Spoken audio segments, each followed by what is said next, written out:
Good morning, everyone. Myself, Dr. Manindra Sai, Associate Professor in the Department of CSE, Vignan Institute of Engineering for Women, Visakhapatnam.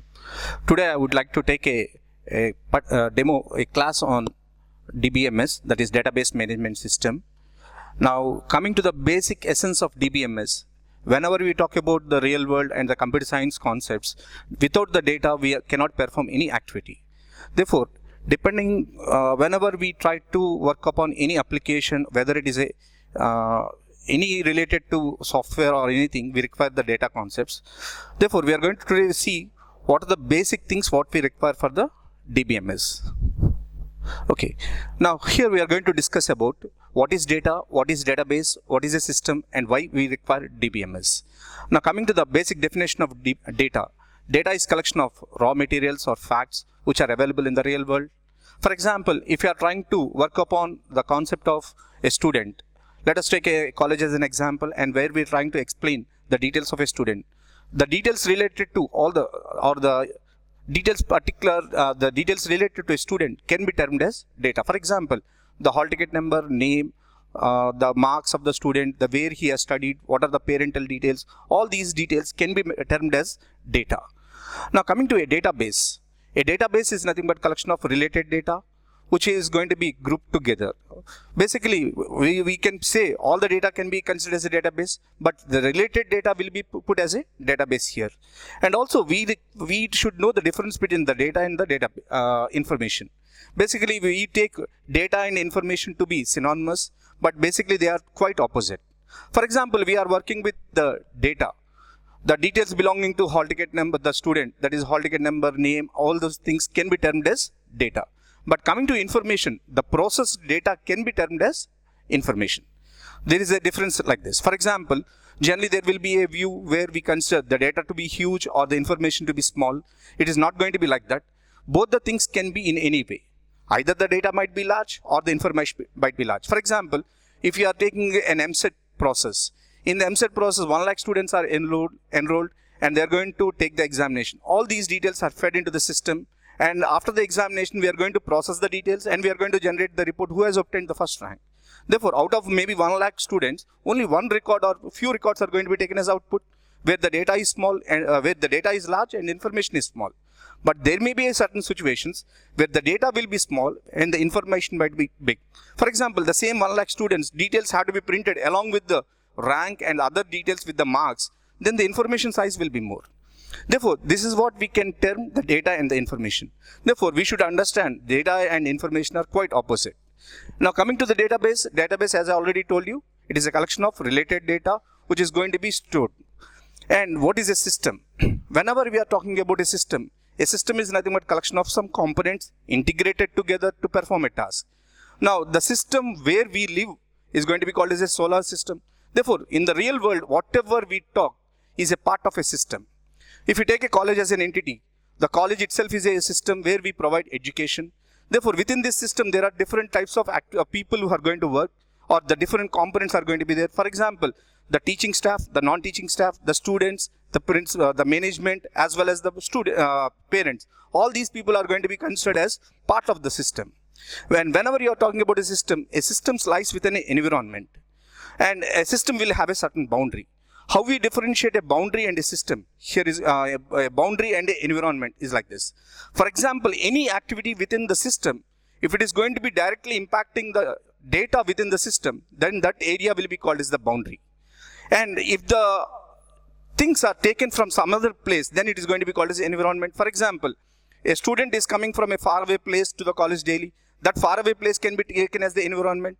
And the student is studying within the campus, and within the campus, if he is going to perform certain mischief, that will be taken as input. Then that can be termed as a boundary. Now, coming to DBMS, the total definition of a DBMS. DBMS is nothing but database management system, where it is nothing but a software which is used to manage the database. DBMS is nothing but a software, and this application or this particular software is used to manage the data within a database. Therefore, we can correlate all these things so that we can arrive at the definition of a DBMS. Just try to analyze once again. Data is nothing but collection of raw facts or figures which are available in the real world. This data will be processed and it will be placed or it will be refined so that we can obtain information. The related data can be stored as a database, And we know what is the definition of a system. A system is nothing but collection of components integrated together to perform a task. And similarly, the total definition of DBMS, database management system, is nothing but the software which is used to manage the data within a database. Now this is about the introduction about DBMS. Now coming to the components of DBMS, the different components which are there within the DBMS are four. Basically the users, the database application, the DBMS software, and the database itself. Now coming to the users, there are different types of users again within the DBMS, where the users can be categorized into three. One is the DBA, designers, as well as the end users. We are going to see upon them. The database application, which is going to be used to generate the application. The software itself, where the database access, everything will be provided. And the last one is the data itself. The related or the logical data related to one particular entity will be called as a database here. For example, if we are trying to maintain the database of a student or a college, we are going to store only those details, not the other details. Therefore, these are the different components of DBMS. Now coming to the explanation of the different types of users, what we have in the DBMS. There are three categories of users. One is the DBA, the other one is the designer, the other one is the end user. Now here, if you take the hierarchy, the DBA is the topmost person, then followed by the designers and followed by the end users. End users are the people who are going to be using the application. They don't have the knowledge how to develop the content or how to use the content. Just they have an access where they are going to be provided with certain options, and these options are going to be used by the end users. Now what is the role of a database administrator? Now whenever you are talking about a database, how effective is a database? This database is effective provided the data stored within the database is correct. Now those things are going to be maintained, how the users are going to be maintained will be done by the database administrator. And how the contents have to be designed and how the contents have to be projected outside will be done by the designers. The main role of the database administrator is to manage all the users who are going to be present within the system. He has to provide all the rights, because whenever we are saying DBMS, there are certain security measures, all those things are going to be handled by the database administrator, and the designers will do the operation of designing the requirements or the whatever the requirements of the end users, they will be handled by the designers, and the end users are the people who are going to be using those applications. Therefore, these are the three categories of users within the DBMS. I think I am clear with this. Administrators, database administrators are the people who are going to be totally responsible to maintain the database. Designers are the people who are going to be providing the required features to the end users. End users are the people who are going to be working with this particular application. Now, whenever we are talking about DBMS, actually before DBMS there used to be a system called as file system. The file system is used to have a lot of drawbacks. Now these drawbacks have been removed in case of DBMS. Now basically there are few advantages with regard to the DBMS. Let us see one by one and try to understand. The first one is reducing the redundancy. Now coming to the reducing of the redundancy is nothing but duplication process. Whenever we are trying to maintain the data has to be duplicated. In certain aspect, the data will be duplicated. While using the DBMS and following certain measures or the normalization procedures, we try to reduce the redundancy. Now that redundancy can be reduced so that the other problems can be eliminated. Now reduction of data redundancy is the first advantage of DBMS. The second one is data inconsistency. Now similarly, the data sharing concept. Data inconsistency arises whenever there is a concept of duplication. Suppose if there is a data, for example, let us try to understand in this way. Now talking about the data inconsistency, the inconsistency concept is going to be arising like this. For example, there is a file in which the records are maintained, 2-3 files in which the suppose if you consider this is related to a bank where the account details are maintained. Now these account details are stored here. For example, there is a person X whose account is having some 10,000 rupees. Now this person is having 10,000 rupees and this data is maintained in multiple places, or it is duplicated due to some requirement. For example, this person has gone to an ATM and he has withdrawn the amount. He has withdrawn an amount of, for example, 6K, that is 6,000 rupees, and this has been updated in this particular file. And if there is an add-on code for this particular person and some other person has gone, so because this is also 10K and 10K, if these are not updated, this will result to inconsistency. Therefore, these types of problems have to be eliminated. These problems are eliminated with the help of DBMS, where the DBMS software will manage all these things. If at all there is a duplication concept, this duplicate data has to be updated periodically so that this data will not be 10K, but it will be 6K for the 4K for the other people. Similarly, the data sharing concept is available. As we specified here, the number of users will be multiple, where the number of users can be simultaneously working. Therefore, these people can work simultaneously by the concept of data sharing. Similarly, data concurrency. Concurrency is nothing but, as I told you right now, whenever we are talking about multiple users, the data has to be shared and they have to work parallelly. Therefore, this feature is going to be called as data concurrency. Similarly, the searching process. Whenever you are taking the file system concept, the search process has to be implemented with the help of a application. Now, that application has to be written by the user or the designer itself. Here, in case of DBMS, the DBMS itself supports a tool which will provide the concept of searching. Therefore, this is one of the advantage of DBMS. Similarly, the data integrity. The integrity of data is maintained by the DBMS software itself.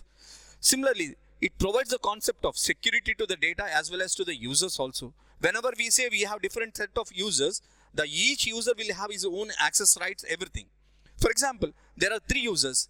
Let us name it as A, B, C. And if the A user is having access to this file, the B user might not have the access. It is dependent on the DBA. What access to be provided to each user. Therefore, by this way, we can provide the security to the data. Similarly, the security of the data not only is provided in this way. Whatever the data which is stored within the DBMS will be stored with respect to the encryption process. Therefore, the normal system, when it is open, the data cannot be viewed actually. Therefore, that is one of the security measures it is going to be provided. And whenever we are talking about all these things, there may be a situation where the system might crash. There might be a failure due to known reasons or unknown reasons, there may be a failure. Therefore, the DBMS should support a concept of recovery procedure. That is one of the prime advantage of the DBMS. These are the different advantages of DBMS, where the primary thing what we have to keep in mind is the data duplication. The data duplication part has to be reduced by means of normalization methods so that the redundancy is said to be reduced. It's actually redundancy cannot be removed actually. It can be only reduced. But certain extent of DBMS the data has to be redundant. Now, if we are able to control the redundancy, all these advantages are going to be arising. And the primary advantage is the recovery procedures, where we have the concept of storing the database at multiple points, where we can share the database and where we can retrieve the process. All these things are the different advantages of DBMS. Okay. Now, this is the architecture of the DBMS. Now, coming to this architecture of DBMS, the architecture is divided into 3 layers, where the topmost layer is going to be called as the presentation layer, the application layer as the third one is the database layer. This particular presentation layer is nearer to the user, and this database layer is nearer to the hardware. That is nothing but the system itself. And what is the advantage here? In case of the previous file system, the application program is directly, for example, if you take the application program, this is the program file and this is the data file. Now, if you are considering these two, this structure of this particular data file has to be incorporated in the program file so that that program can access the data within the database file. Now, this is the drawback which is present within the previous system called as file system. But coming to the DBMS architecture, the architecture of the structure of the data has been divided. It is not kept at the application layer or not kept at the presentation or the database level. It is kept separately. That is called as a conceptual view. Now, coming to the presentation layer, this presentation level is nearer to the user, where the user commands are taken from the user, whatever the queries or the views will be taken, and it will be given to the system level. That is the next level. It will be passed down to the application level. From the application level, whatever the physical details are to be required, those things are going to be connected and it will be passed to the database tier. Here in the database tier, the physical details of the data will be maintained and the data will be retrieved. Now, whenever the user is working, the user feels that this is the only layer which is available. And coming to the data will not know what are the different levels which are present upwards. Therefore, this concept is nothing but the concept of physical independency and logical independency. Now, this is about the architecture of DBMS. Just to review, The architecture of the DBMS is divided into three levels. That is three levels. The first level is the presentation level. The presentation level is the level which is closer to the user, and the third level is the database level, which is closer to the database or the the system hardware. Now, what is the purpose of application tier or the application level is? It is going to be translating the commands from the user level to the physical level as well as physical level to the user level. This is the purpose of the architecture.